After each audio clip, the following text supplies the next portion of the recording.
So good morning everyone. In the last class we discussed about various thin formation of FGMs. So as we know that if the thickness of the FGM is less than 1 mm, those are called thin FGMs. If it is more than 1 mm, then those are called thick or bulk FGMs. So today we are going to discuss about the manufacturing process of bulk FGMs. So for manufacturing of bulk FGMs, we are having three methods. That is powder metallurgy, next one is 3D printing, and next one is centrifugal methods. So now we will discuss about the powder metallurgy process. So here in powder metallurgy, so here we are mixing different compositions. So as we know that to get the different properties, we are going to combine different powder compositions. So here, as we know that our FGM consists of number of phases. So if this is our component, so those are divided into number of phases. So R sections. So consider this as 4 sections. So section 1, 2, 3, 4. So here we are going to divide our component into 4 sections, so that we are going to alter the composition of the powder from layer to layer. It means from phase to phase or section to section. So here initially, so here we are going to take powders. So those powders, so complete A portion. So 100% of A metal is filled on the bottom side. Next one, so one more composition, that is 80-20. Next, so 60-40. Next one, 100% of B portion. So here, step to step, it means section to section, we varied the composition of two elements. So here we consider two metals, that is A and B. Those powders are filled with different sections with different compositions. So first we will discuss about the powder metallurgy process.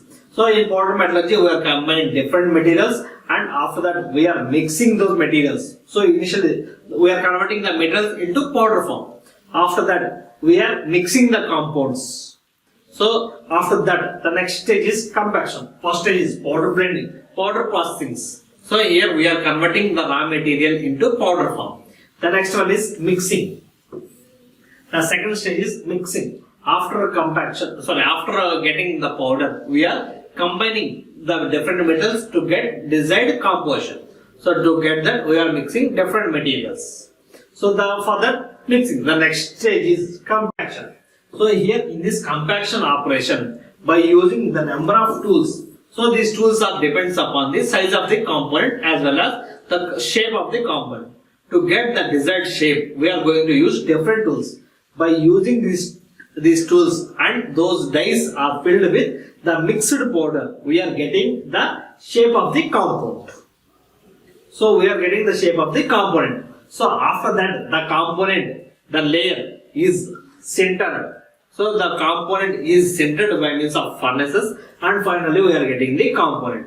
So the similar process is used for FGM. The only difference is that whereas in monolithic material, the complete portion is made up of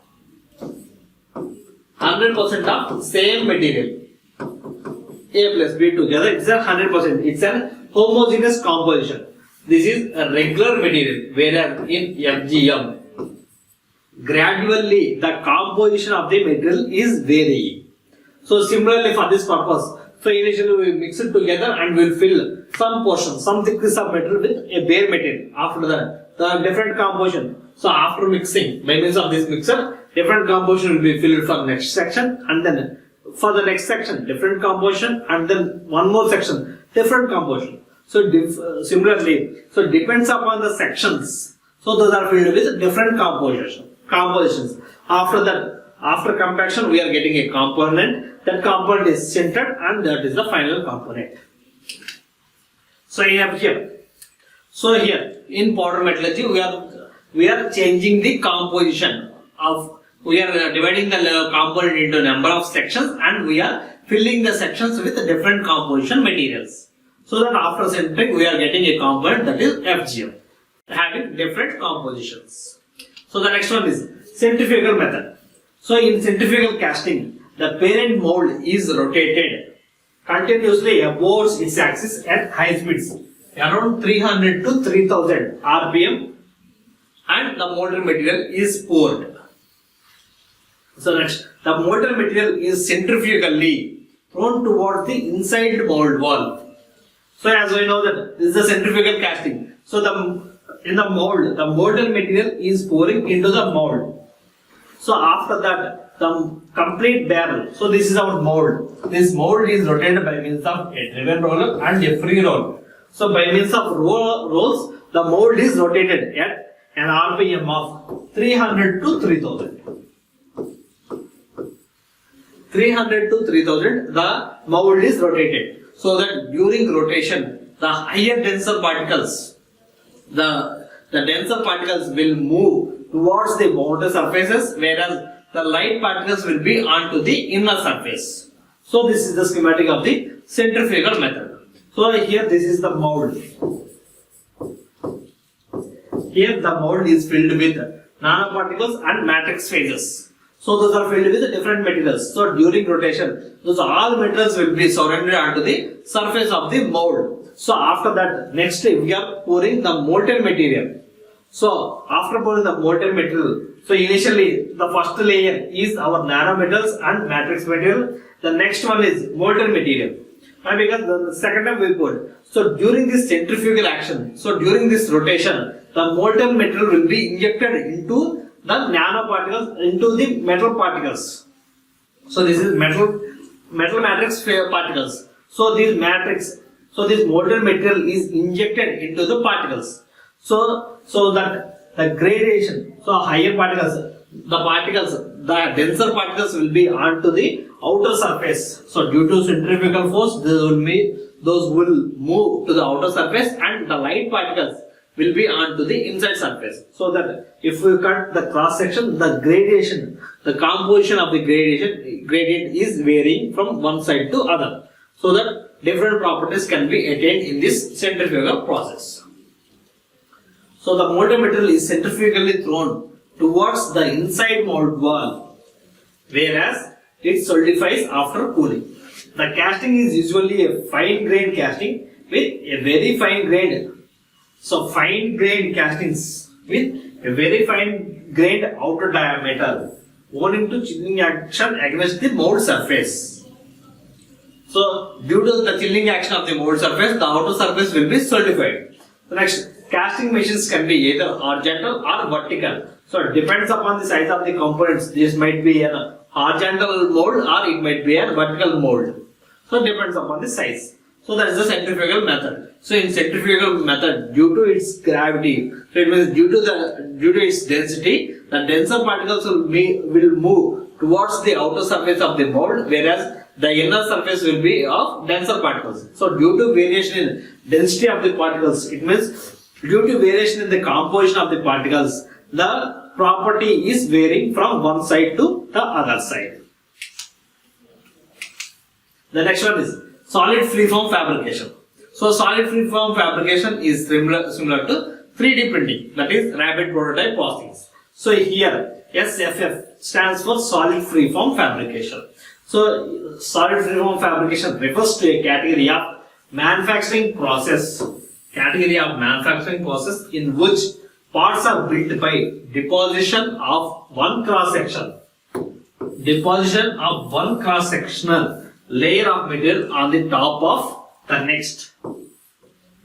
So here this is the cross section of the component. So one cross section is built together. On the top of that, one more cross sectional layer, one more cross sectional layer, one more cross section, one more layer, one more layer, one more layer. Similarly, by adding n number of layers, we are getting a final component. So here each layer is formed with different composition. So first layer is formed with 100% of A. First layer, 100% of A.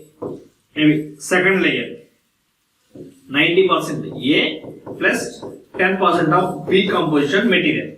Next, one more, 80% of A plus 20% of B.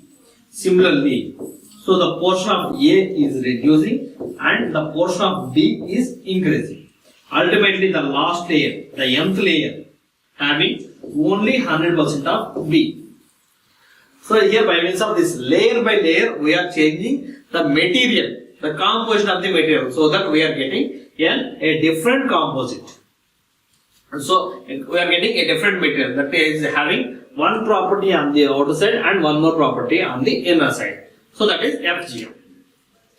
So SFF, solid freeform fabrication, involves 5 basic steps. So involves 5 basic steps. First one, generation of CAD data. So generation of CAD data from the software like AutoCAD, SolidEdge, etc. So initially we are getting a CAD data, CAD model. So next, the conversion of CAD data to standard triangulation language.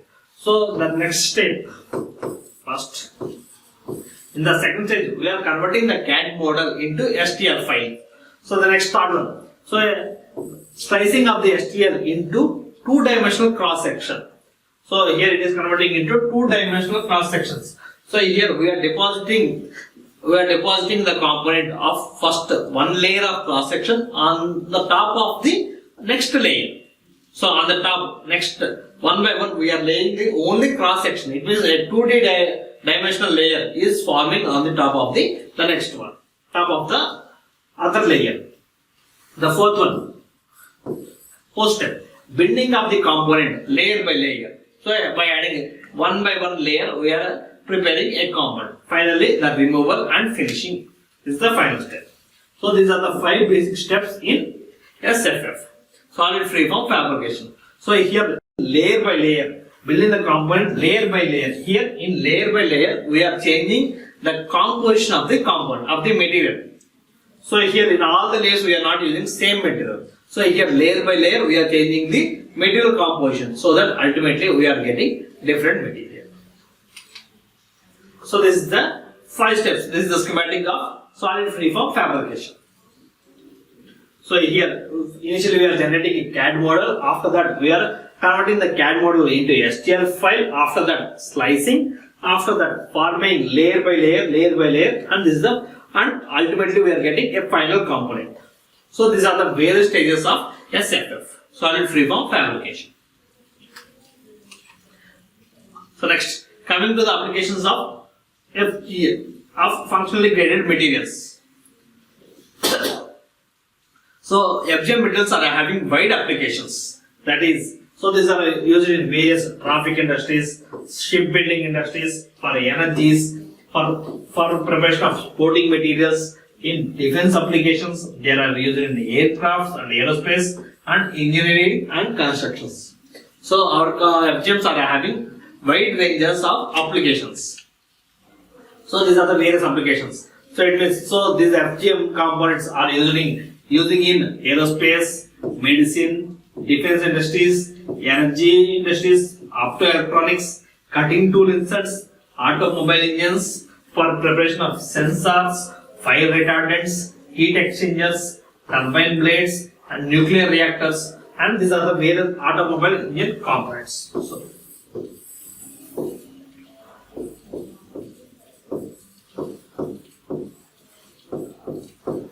that is automobile engine components. For manufacturing of automobile engine components, we are using FGM components. So these are the various applications of FGMs. For manufacturing of aerospace crafts, we are using FGMs.